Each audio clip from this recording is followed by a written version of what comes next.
This is a blue-collar boom.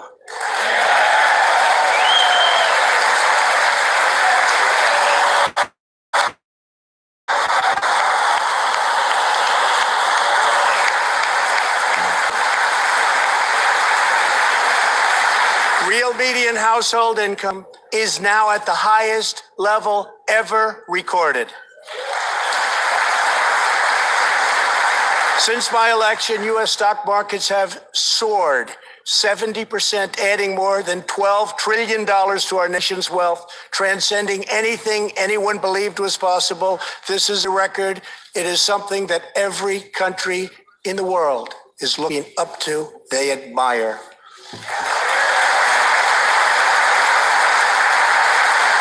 Consumer confidence has just reached amazing new highs.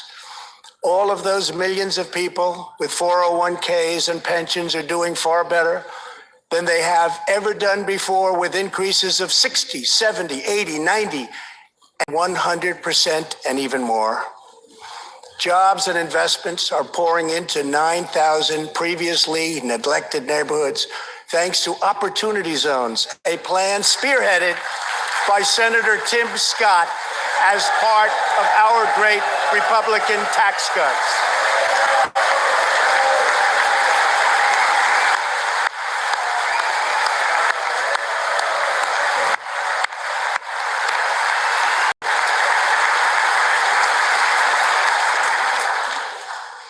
In other words, wealthy people and companies are pouring money into poor neighborhoods or areas that haven't seen investment in many decades, creating jobs, energy, and excitement.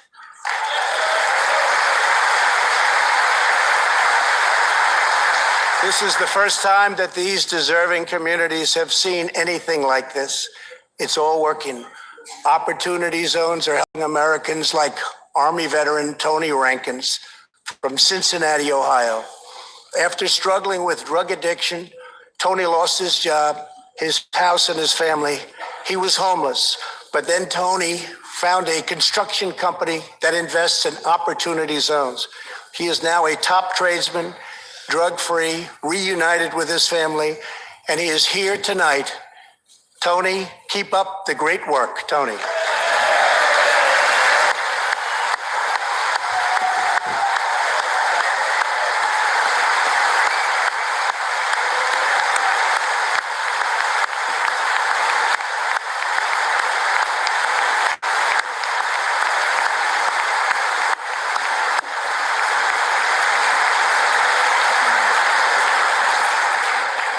Thank you, Tony. Our roaring economy has, for the first time ever, given many former prisoners the ability to get a great job and a fresh start. This second chance at life is made possible because we passed landmark criminal justice reform into law. Everybody said that criminal justice reform couldn't be done, but I got it done, and the people in this room got it done.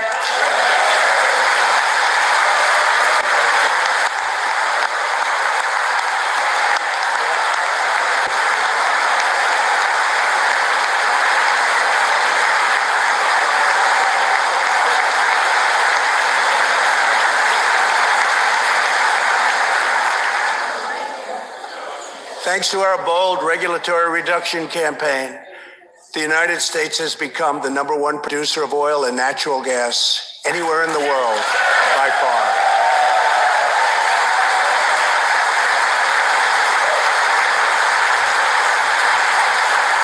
With the tremendous progress we have made over the past 3 years, America is now energy independent, and energy jobs, like so many other elements of our country, are at a record high.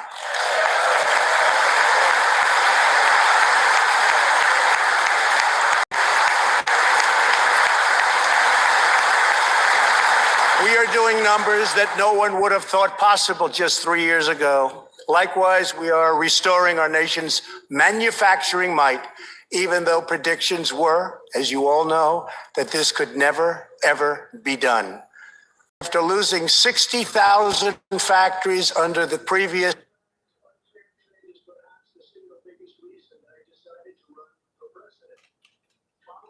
What happened? two administrations, America has now gained 12,000 new factories under my administration, with thousands on thousands of plants and factories being planned or being built.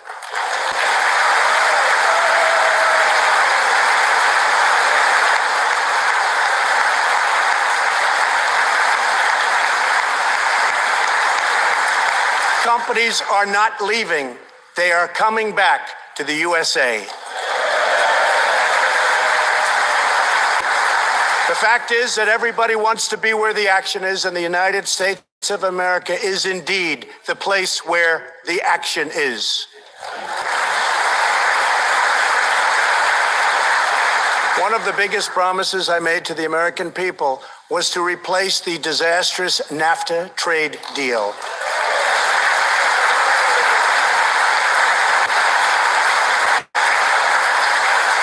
In fact, unfair trade is perhaps the single biggest reason that I decided to run for president. Following NAFTA's adoption, our nation lost 1 in 4 manufacturing jobs. Many politicians came and went, pledging to change or replace NAFTA, only to do so, and then absolutely nothing happened. But unlike so many who came before me, I keep my promises. We did our job.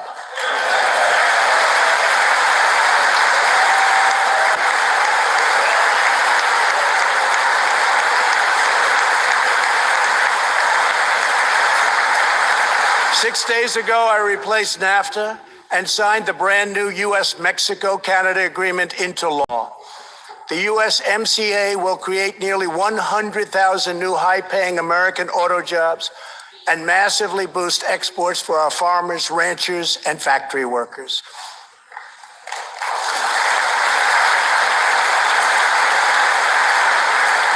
It will also bring trade with Mexico and Canada to a much higher level, but also to be a much greater degree of fairness and reciprocity. We will have that fairness and reciprocity. And I say that finally, because it's been many, many years that we were treated fairly on trade. This is the first major trade deal in many years to earn the strong backing of America's labor unions. I also promised our citizens that I would impose tariffs to confront China's massive theft of America's jobs. Our strategy has worked. Days ago, we signed the groundbreaking new agreement with China that will defend our workers, protect our intellectual property, bring billions and billions of dollars into our treasury, and open vast new markets for products made and grown right here in the USA.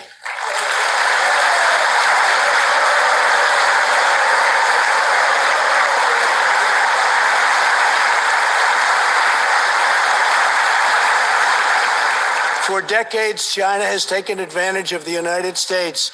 Now we have changed that. But at the same time, we have perhaps the best relationship we've ever had with China, including with President Xi. They respect what we've done because, quite frankly, they could never really believe that they were able to get away with what they were doing year after year, decade after decade, without someone in our country stepping up and saying, that's enough.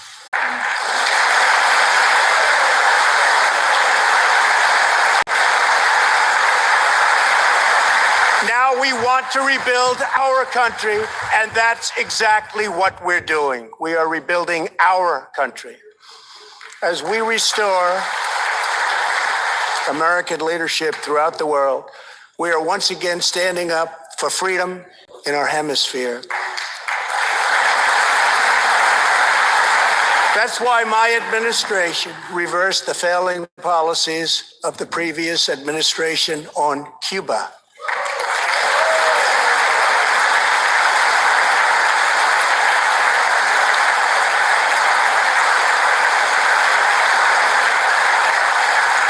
We are supporting the hopes of Cubans, Nicaraguans, and Venezuelans to restore democracy. The United States is leading a 59-nation diplomatic coalition against the socialist dictator of Venezuela, Nicolas Maduro.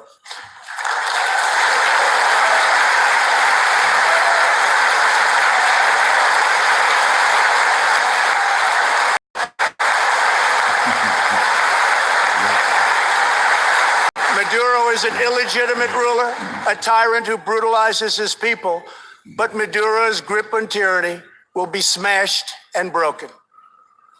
Here this evening is a very brave man who carried with him the hopes, dreams, and aspirations of all Venezuelans.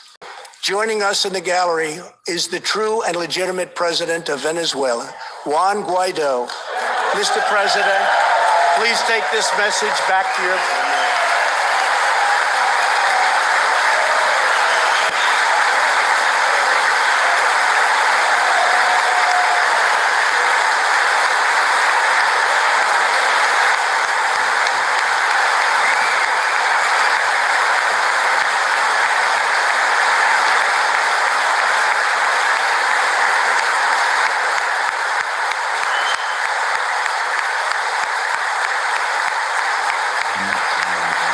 Thank you, Mr. President. Great honor. Thank you very much. Please take this message back that all Americans are united with the Venezuelan people in their righteous struggle for freedom. Thank you very much, Mr. President.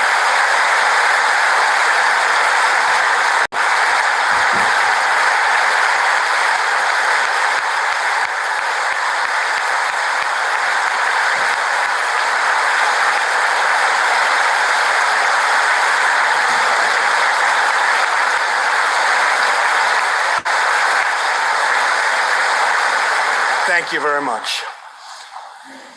Socialism destroys nations, but always remember freedom unifies the soul. To safeguard American liberty, we have invested a record-breaking $2.2 trillion in the United States military.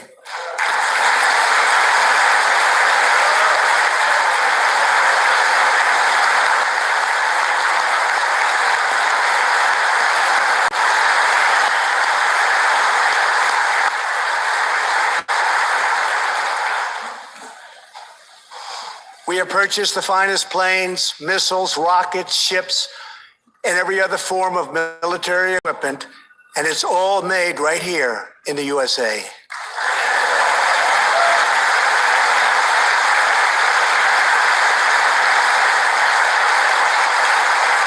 We are also getting our allies, finally, to help pay their fair share.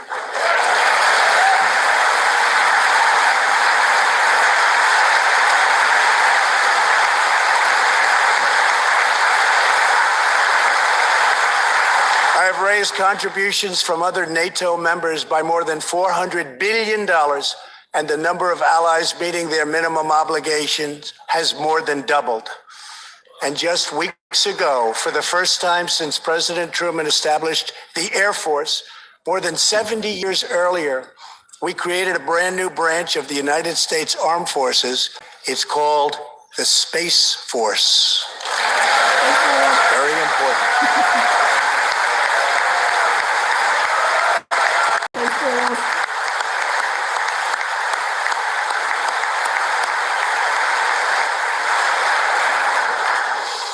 In the gallery tonight, we have a young gentleman, and what he wants so badly, 13 years old, Ian Lonfay.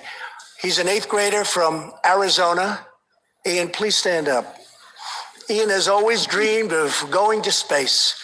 He was the first in his class and among the youngest at an aviation academy. He aspires to go to the Air Force Academy, and then he has his eye on the Space Force. As Ian says, most people look up at space. I want to look down on the world.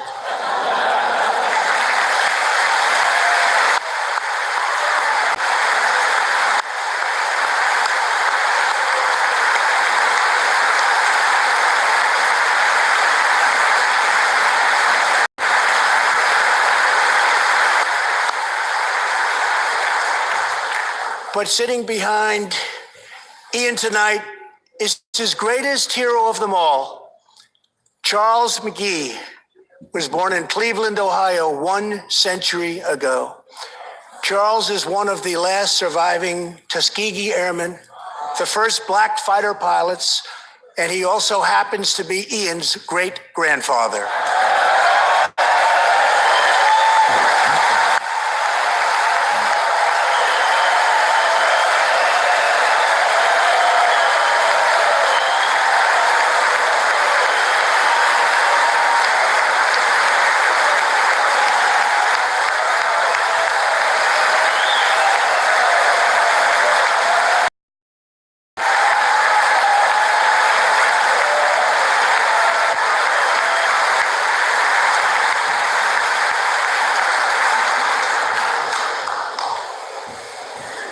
Incredible story. After more than 130 combat missions in World War II, he came back home to a country still struggling for civil rights and went on to serve America, Korea, and Vietnam. On December 7th, Charles' 100th birthday,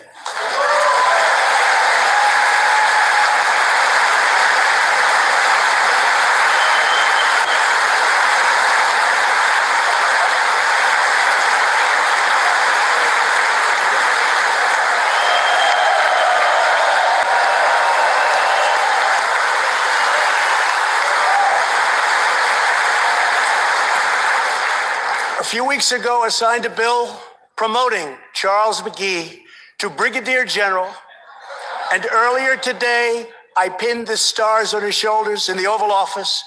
General McGee, our nation salutes you. Thank you, sir.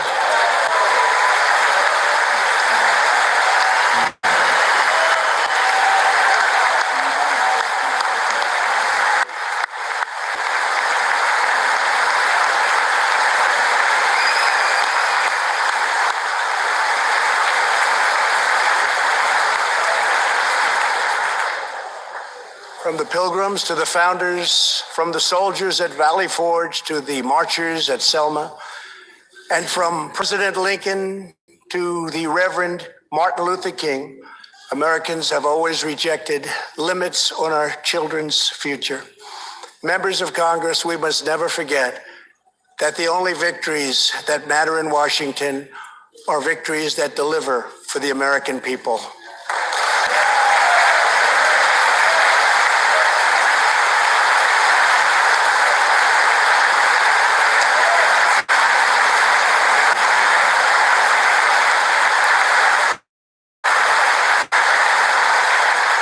The people are the heart of our country.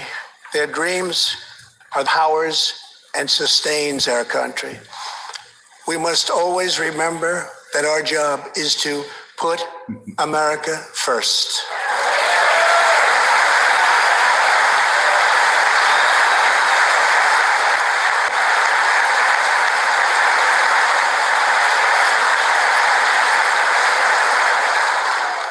The next step forward in building an inclusive society is making sure that every young American gets a great education and the opportunity to achieve the American dream.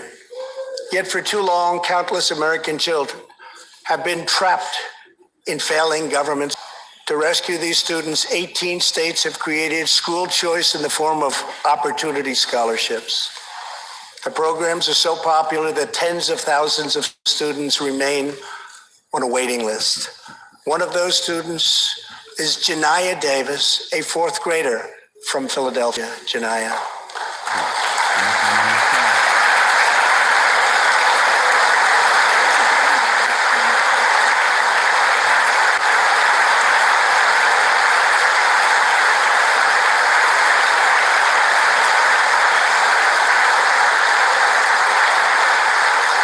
Janiyah's mom, Stephanie, is a single parent. She would do anything to give her daughter a better future.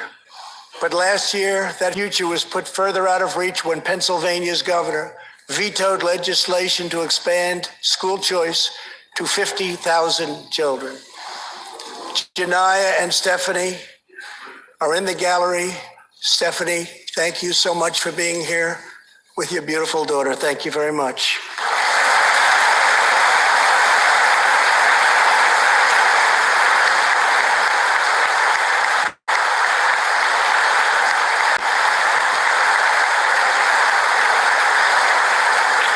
But Janai, I have some good news for you, because I am pleased to inform you that your long wait is over. I can proudly announce tonight that an opportunity scholarship has become available. It's going to you, and you will soon be heading to the school of your choice.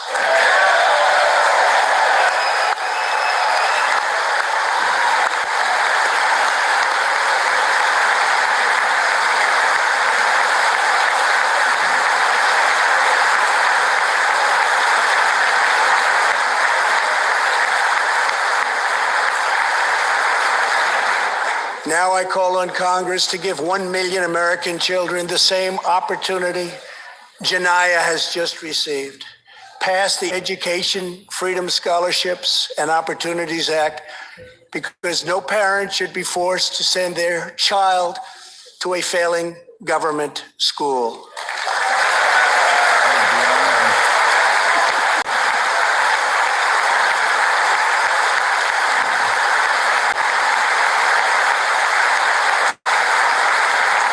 Every young person should have a safe and secure environment in which to learn and to grow. For this reason, our magnificent First Lady has launched the Be Best initiative to advance a safe, healthy, supportive, and drug-free life for the next generation, online, in school, and in our communities. Thank you, Melania, for your extraordinary love and profound care for America's children. Thank you very much.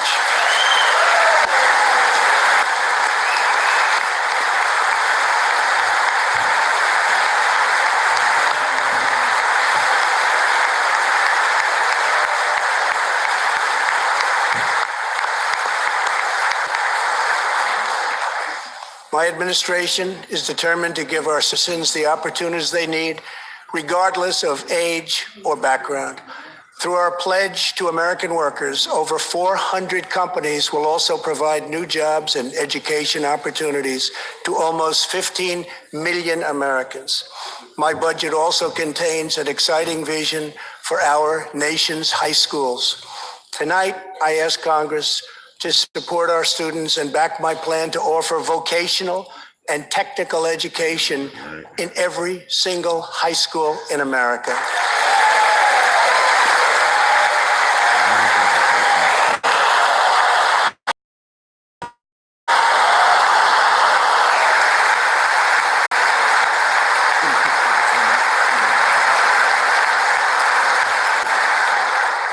To expand equal opportunity, I am also proud that we achieved record and permanent funding for our nation's historically Black colleges and universities.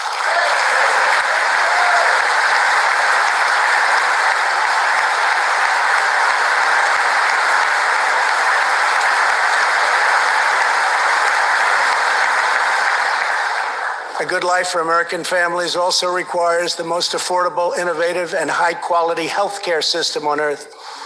Before I took office, health insurance premiums had more than doubled in just 5 years. I moved quickly to provide affordable alternatives. Our new plans are up to 60% less expensive and better.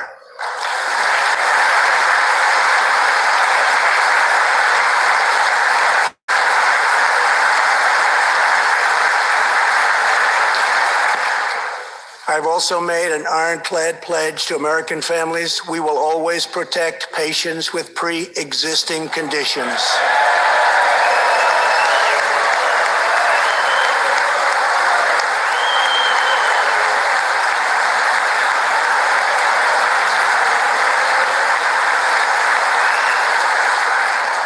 And we will always protect your Medicare, and we will always protect your Social Security, always.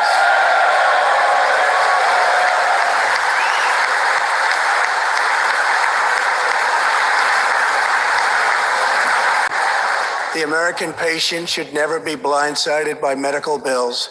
That is why I signed an executive order requiring price transparency.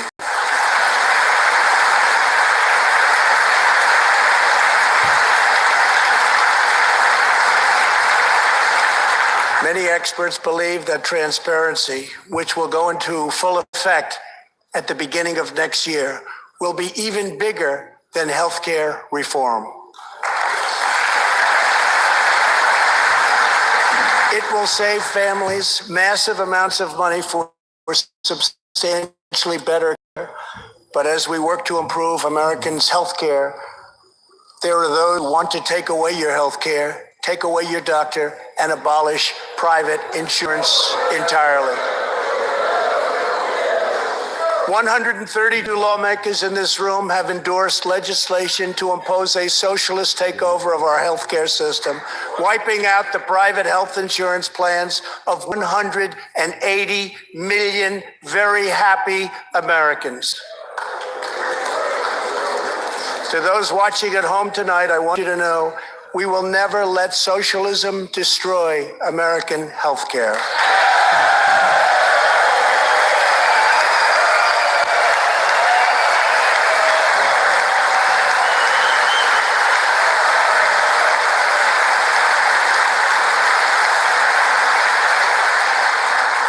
Over 130 legislators in this chamber have endorsed legislation that would bankrupt our nation by providing free taxpayer-funded health care to millions of illegal aliens, forcing taxpayers to subsidize free care for anyone in the world who unlawfully crosses our borders.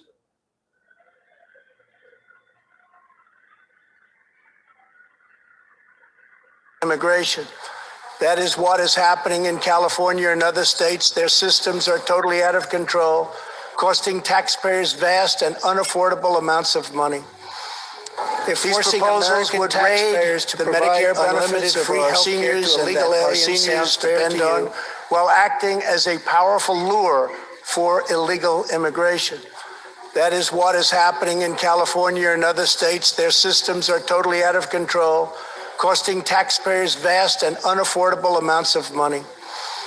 If forcing American taxpayers to provide unlimited free health care to illegal aliens sounds fair to you, then stand with the radical left. But if you believe that we should defend American patients and American seniors, then stand with me and pass legislation to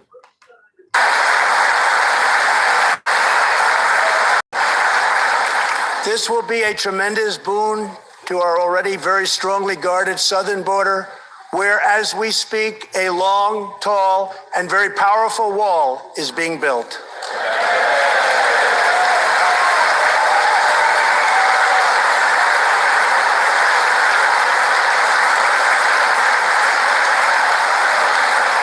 We have now completed over 100 miles and have over 500 miles fully completed in a very short period of time. Early next year, we'll have substantially more than 500 miles completed.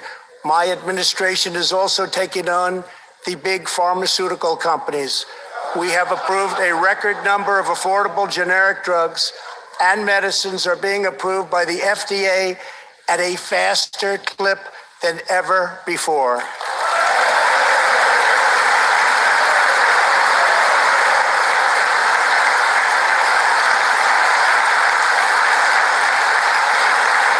I was pleased to announce last year that for the first time in 51 years, the cost of prescription drugs actually went down.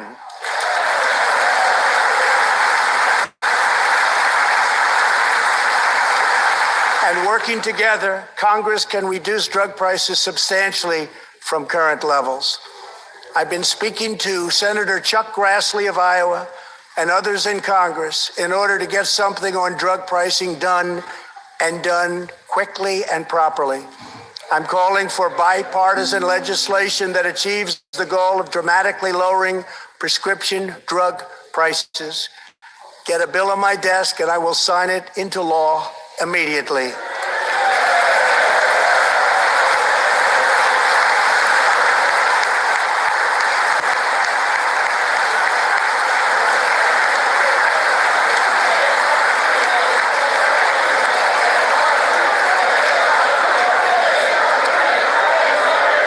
Unyielding commitment, we are curbing the opioid epidemic.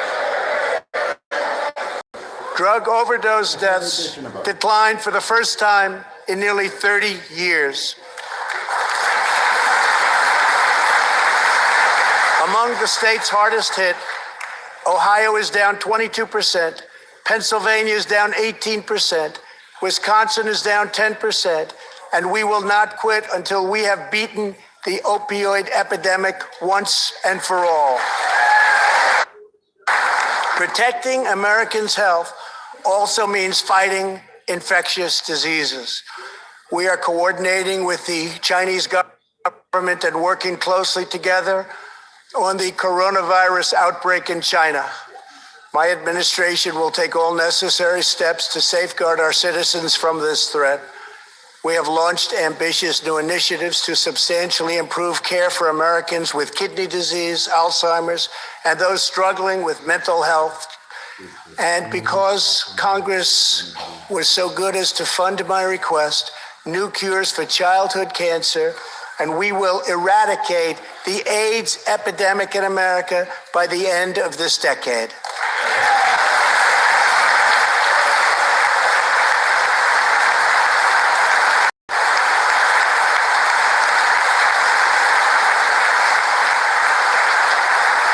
Almost every American family knows the pain when a loved one is diagnosed with a serious illness. Here tonight is a special man, beloved by millions of Americans, who just received a stage 4 advanced cancer diagnosis. This is not good news, but what is good news is that he is the greatest fighter and winner that you will ever meet. Rush Limbaugh, thank you for your decades of tireless devotion to our country.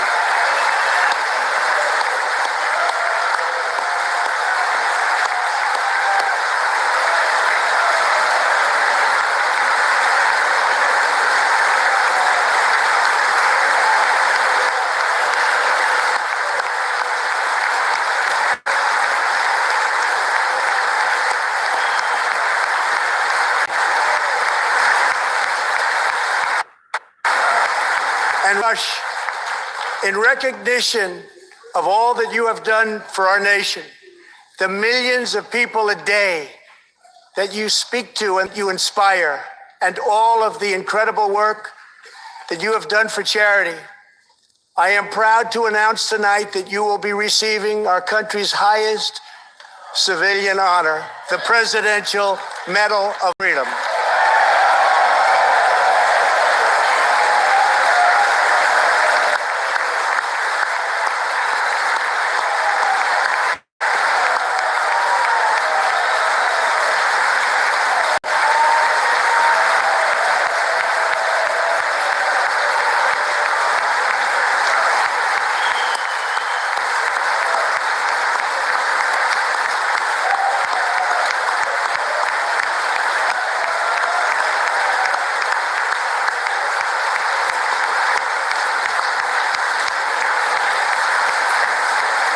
I will now ask the First Lady of the United States to present you with the honor, please.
Rush and Catherine, congratulations.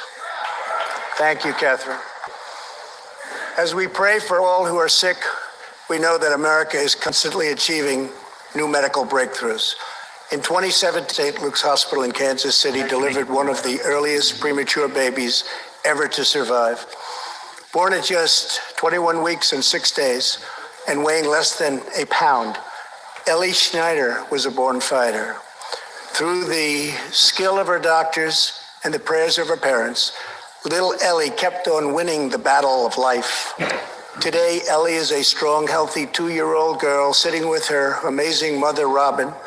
In the gallery, Ellie and Robin, we are glad to have you with us tonight.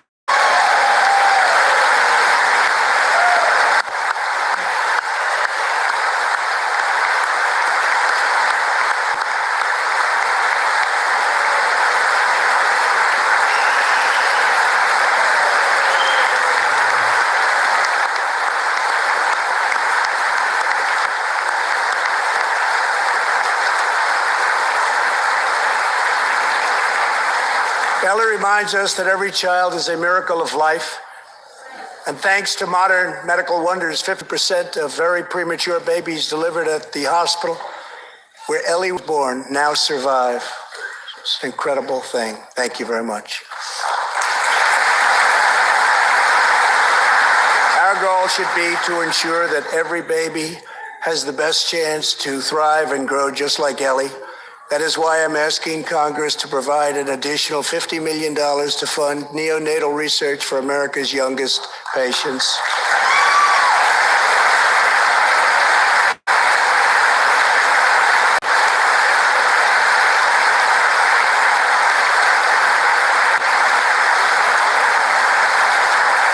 That is why I'm also calling upon members of Congress here tonight to pass legislation finally banning the late-term abortion of babies.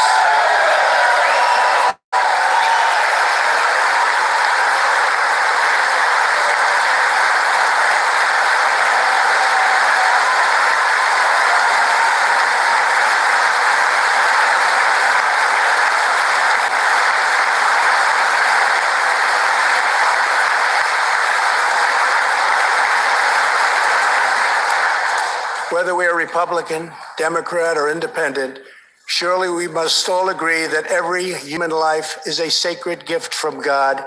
As we support America's moms and dads, I was recently proud to sign the law providing new parents in the federal workforce paid family leave, serving as a model for the rest of the country.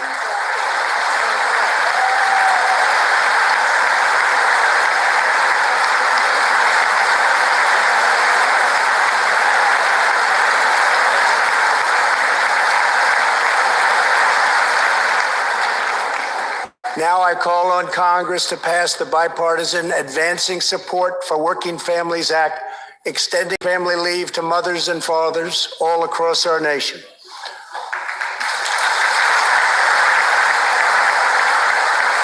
$40 million American families have an average $2,200 extra thanks to our child tax credit.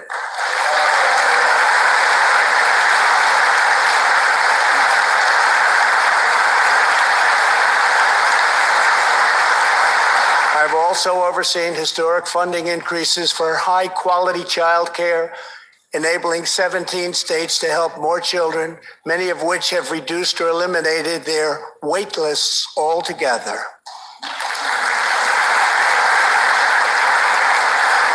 And I sent Congress a plan with a vision to further expand access to high-quality child care and urge you to act immediately. To protect the environment, days ago, I announced that the United States will join the 1 Trillion Trees Initiative, an ambitious effort to bring together government and private sector to plant new trees in America and all around the world.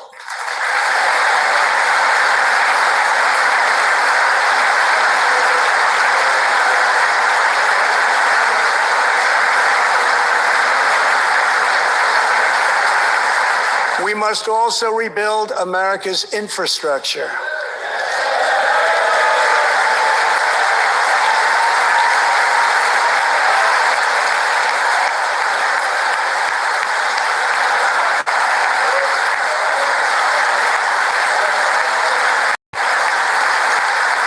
I ask you to pass Senator John Berger Barraso's highway bill to invest in new roads, bridges, and tunnels all across our land. I'm also committed to ensuring every citizen can have access to high-speed internet, including and especially in rural America.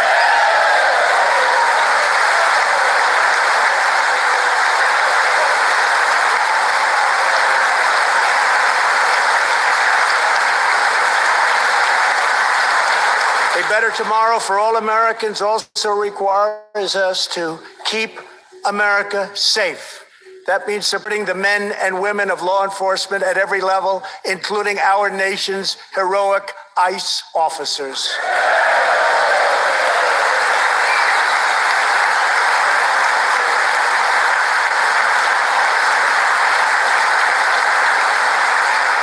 Last year, our brave ICE officers arrested more than 120,000 criminal aliens charged with nearly 10,000 burglaries, 5,000 sexual assaults, 45,000 violent assaults, and 2,000 murders.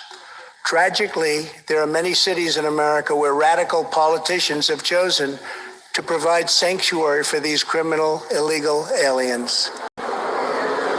In sanctuary cities, local officials order police to release dangerous criminal aliens to prey upon the public instead of handing them over to ICE to be safely removed.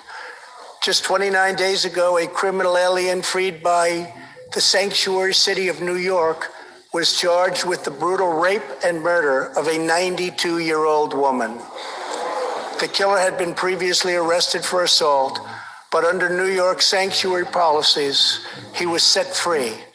If the city had honored ICE's detainer request, his victim would still be alive today. The state of California passed an outrageous law declaring their whole state to be a sanctuary for criminal illegal immigrants, a very terrible sanctuary with catastrophic results. Here is just one tragic example. December 2018, California police detained an illegal alien with 5 prior arrests, including convictions for robbery and assault. As required by California's sanctuary law, local authorities released him. Days later, the criminal alien went on a gruesome spree of deadly violence. He viciously shot one man going about his daily work. He approached a woman sitting in her car and shot her in the arm and in the chest. He walked into a convenience store and wildly fired his weapon. He hijacked a truck and smashed into vehicles, critically injuring innocent victims. One of the victims is a terrible, terrible situation. Died, 51-year-old American named Rocky Jones. Rocky was at a gas station when this vile criminal fired 8 bullets at him from close range, murdering him in cold blood. Rocky left behind a devoted family, including his brothers, who loved him more than anything else in the world. One of his grieving brothers is here with us tonight. Jody, would you please stand? Jody, thank you.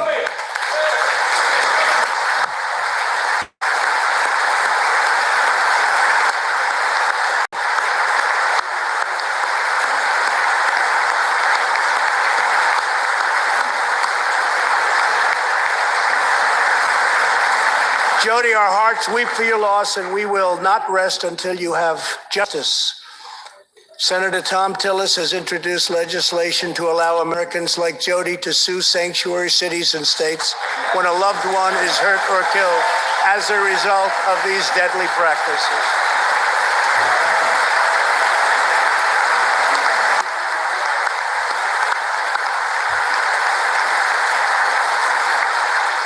I ask Congress to pass the Justice for Victims of Sanctuary Cities Act immediately. The United States of America should be a sanctuary for law-abiding Americans, not criminal aliens.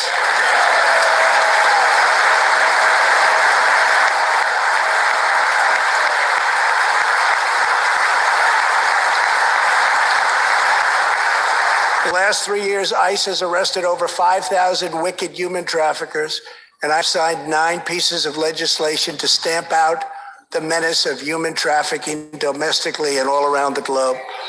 My administration has undertaken an unprecedented effort to secure the southern border of the United States.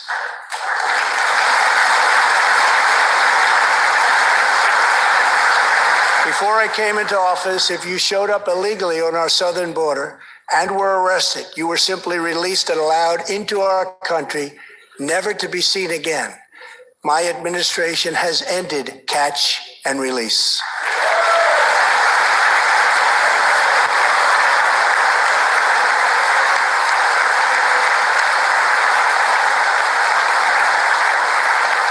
If you come illegally, you will now be promptly removed from our country.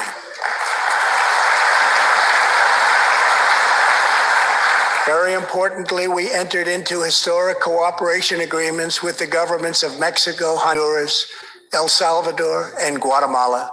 As a result of our unprecedented efforts, illegal crossings are down 75% since May, dropping 8 straight months in a row.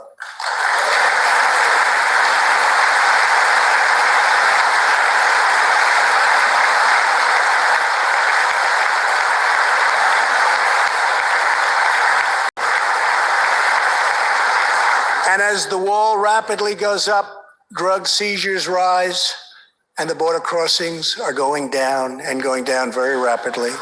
Last year, I traveled to the border in Texas and met Chief Patrol Agent Raul Ortiz. Over the last 24 months, Agent Ortiz and his team have seized more than 200,000 pounds of poisonous narcotics, arrested more than 3,000 human smugglers, and rescued more than 2,000 migrants. Days ago, Agent Ortiz was promoted to Deputy Chief of Border Patrol, and he joins us tonight. Chief Ortiz, please stand.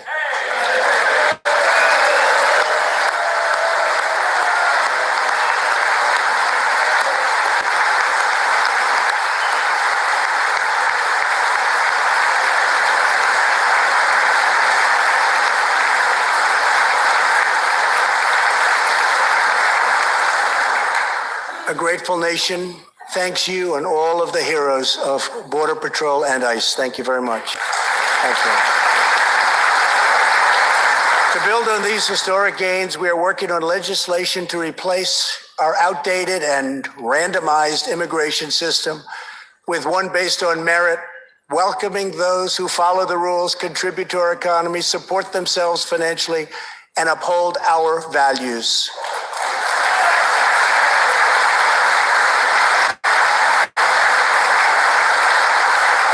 With every act, my administration is restoring the rule of law and reasserting the culture of American freedom.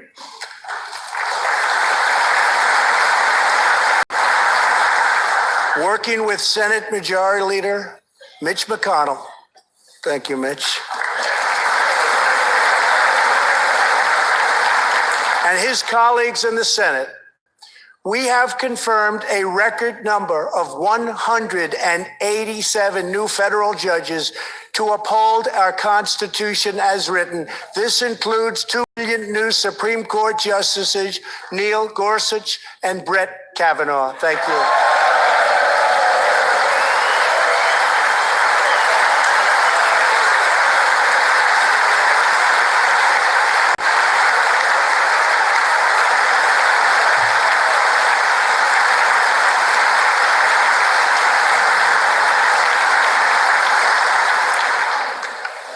And we have many in the pipeline.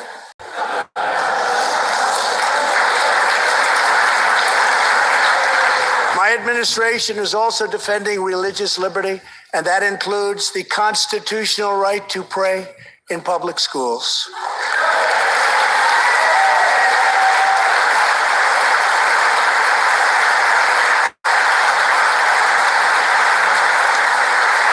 In America, we don't punish prayer. We don't tear down crosses. We don't ban symbols of faith. We don't muzzle preachers and pastors. In America, we celebrate faith. We cherish religion. We lift our voices in prayer, and we raise our sights to the glory of God, Just as we believe in the First Amendment, we also believe in another constitutional right that is under siege all across our country. So long as I am president, I will always protect your Second Amendment right to keep and bear arms.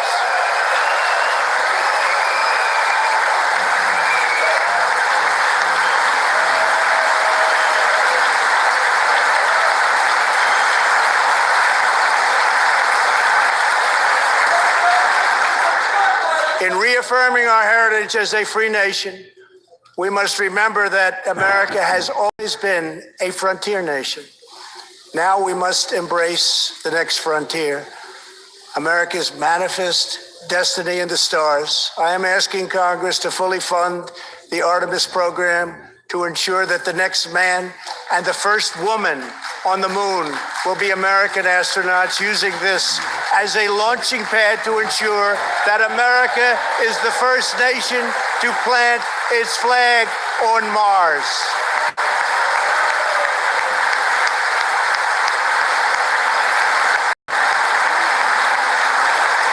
My administration is also strongly defending our national security and combating radical Islamic terrorism.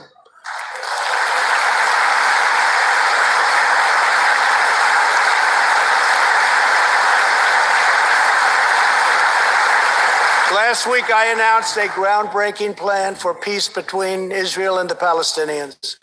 Recognizing that all past attempts have failed, we must be determined and creative in order to stabilize the region and give millions of young people the chance to realize a better future.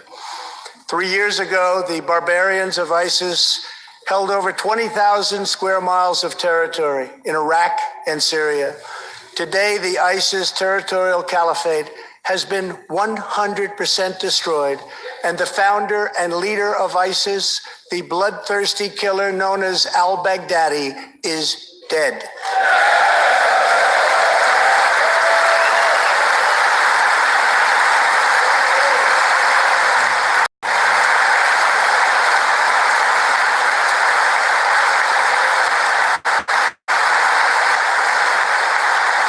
We are joined this evening by Carl and Marcia Mueller. After graduating from college, their beautiful daughter, Carla, became a humanitarian aid worker. She once wrote, "Some people find God in church, some people find God in nature, some people find God in love. I find God in suffering. I've known for some time what my life's work is, using my hands as tools to relieve suffering." In 2013, while caring for suffering civilians in Syria, Kayla was kidnapped, tortured, and enslaved by ISIS and kept as a prisoner of al-Baghdadi himself. After more than 500 horrifying days of captivity, al-Baghdadi murdered young, beautiful Kayla. She was just 26 years old. On the night that U.S. Special Forces operations ended al-Baghdadi's miserable life, the chairman of the Joint Chiefs of Staff, General Mark Milley, received a call in the Situation Room. He was told that the brave men of the elite Special Forces team that so perfectly carried out the operation had given their mission a name, Task Force 814. It was a reference to a special day, August 14th, Kayla's birthday. Carl and Marcia, America's warriors, never forgot Kayla, and neither will we. Thank you.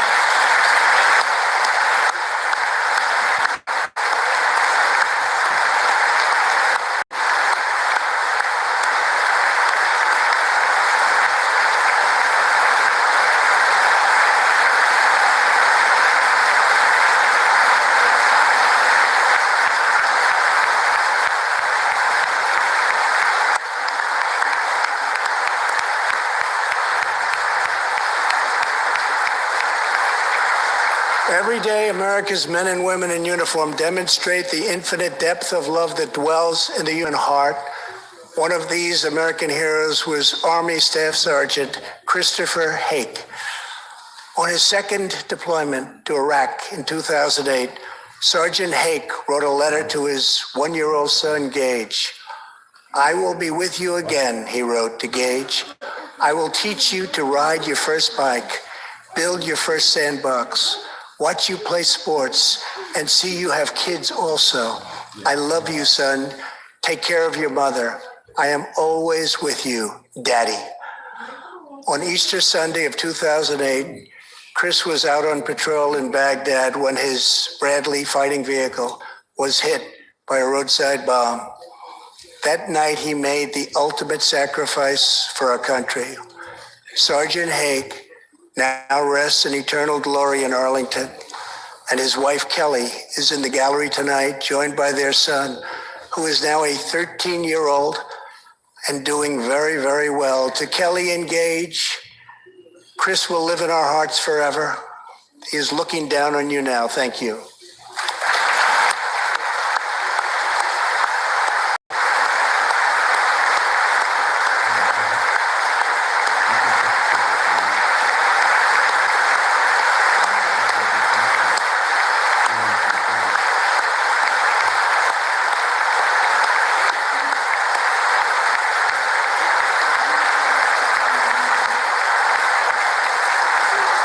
Thank you very much. Thank you both very much. The terrorist responsible for killing Sergeant Hake was Qasem Soleimani, who provided the deadly roadside bomb that took Chris's life. Soleimani was the Iranian regime's most ruthless butcher, a monster who murdered or wounded thousands of American service members in Iraq. As the world's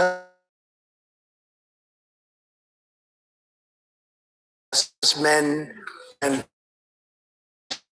directed the December assault and went on to assault U.S. forces in Iraq, was actively planning new attacks when we hit him very hard. And that's why last month, at my direction, the U.S. military executed a flawless precision strike that killed Soleimani and terminated his evil reign of terror forever.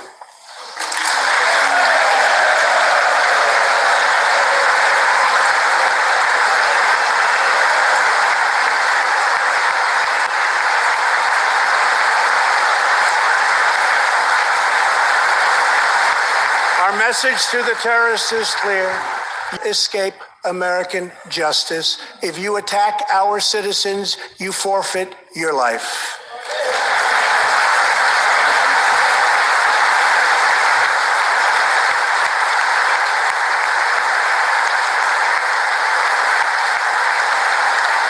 In recent months, we have seen proud Iranians raise their voices against their oppressive rulers. The Iranian regime must abandon its pursuit of nuclear weapons, stop spreading terror, death, and destruction, and start working for the good of its own people. Because of our powerful sanctions, the Iranian economy is doing very, very poorly. We can help them make a very good and short time recovery. It can all go very quickly, but perhaps they are too proud or too foolish to ask for that help. We are here. Let's see which road they choose. It is totally up to them.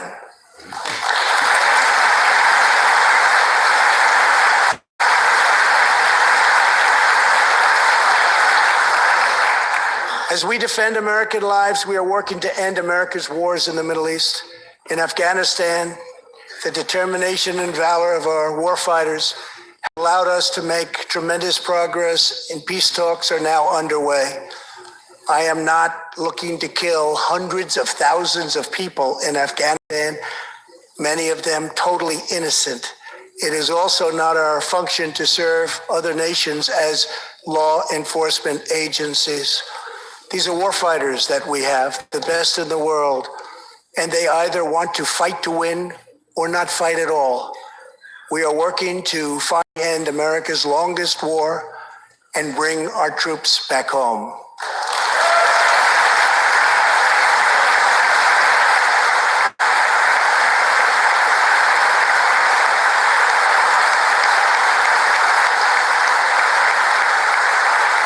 War places a heavy burden on our nation's extraordinary military families.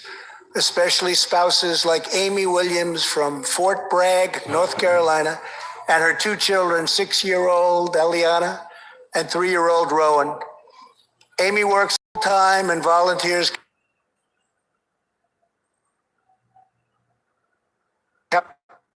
in his 4th deployment in the Middle East.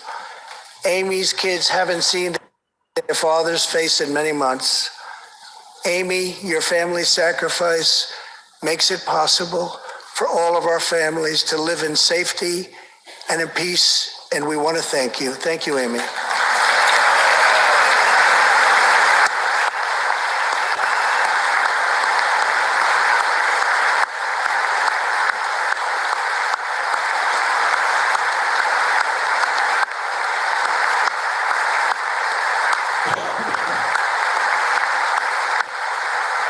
But Amy, there is one more thing. Tonight we have a very special surprise. I am thrilled to inform you that your husband is back from deployment. He is here with us tonight, and we couldn't keep waiting any longer.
Welcome home, Sergeant Williams. Thank you very much. As the world bears witness tonight, America is a land of heroes. This is a place where greatness is born, where destinies are forged, and where legends come to life. This is the home of Thomas Edison and Teddy Roosevelt, of many great generals, including Washington, Pershing, Patton, and MacArthur. This is the home of Abraham Lincoln, Frederick Douglass, Amelia Earhart, Harriet Tubman, the Wright brothers, Neil Armstrong, and so many more. This is the country where children learn names like Wyatt Earp, Davy Crockett, and Annie Oakley. This is the place where the Pilgrims landed at Plymouth and where Texas patriots made their last stand at the Alamo.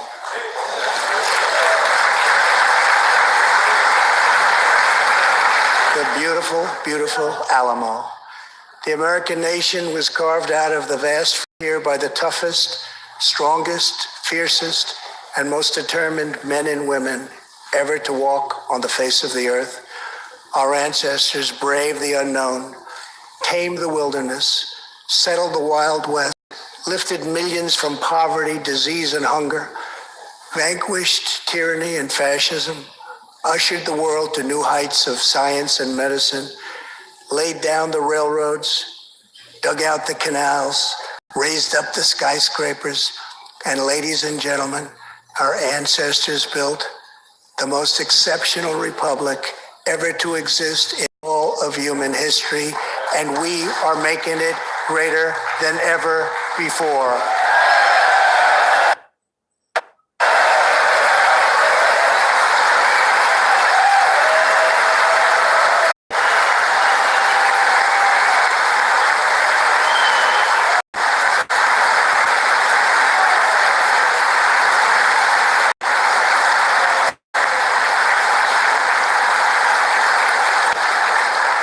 This is our glorious and magnificent inheritance.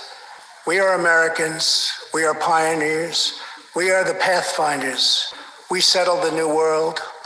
We built the modern world. And we changed history forever by embracing the eternal truth that everyone is made equal by the hand of Almighty God.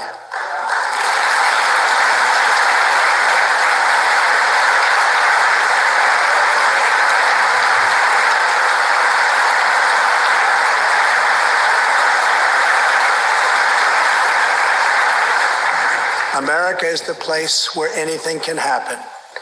America is the place where anyone can rise. And here, on this land, on soil, on this continent, the most incredible dreams come true. This nation is our canvas, and this country is our masterpiece. We look at tomorrow and see unlimited frontiers just waiting to be explored. Our brightest discoveries are not yet known. Our most thrilling stories are not yet told. Our grandest journeys are not yet made. The American age, the American epic, the American adventure has only just begun.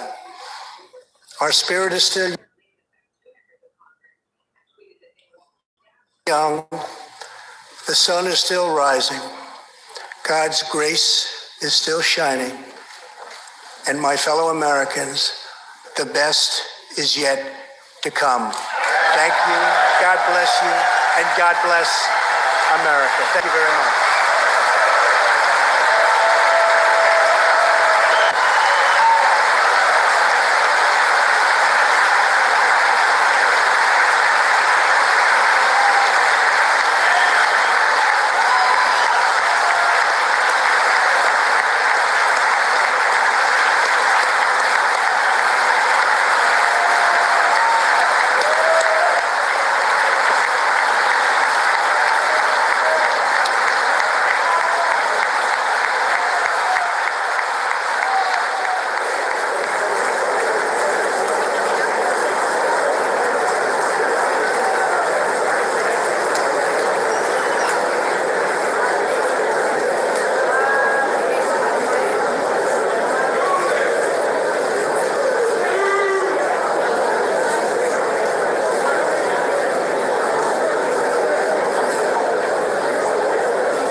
Thank you guys so much for tuning into our State of the Union coverage. This is Max Kleiber in studio with you. You guys just watched President Trump's third State of the Union speech, where he was uplifting and unifying incredible emotional moments tonight.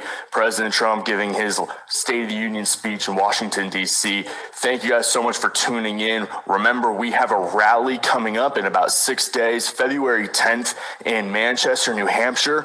If that place sounds familiar, that's right. We had a rally there just last August. So make sure that you donate if you feel inclined to. We really appreciate all of the support. Your donations help us continue to show you guys these full rally coverages.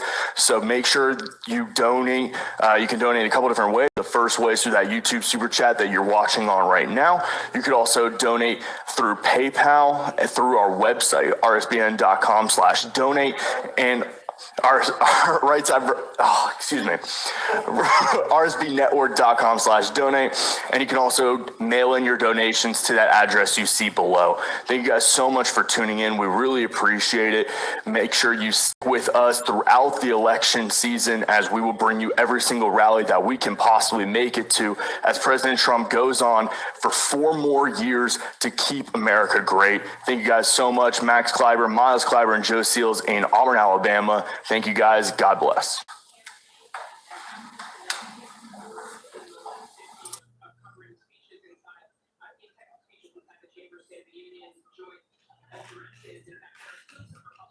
Well, guys, that's it for now. But I will be back later. I'm going to try doing another live stream later, go over some stuff I want to talk about. But just want to say thanks for everyone that tuned in, and hang in there. Talk to you soon. Let's see.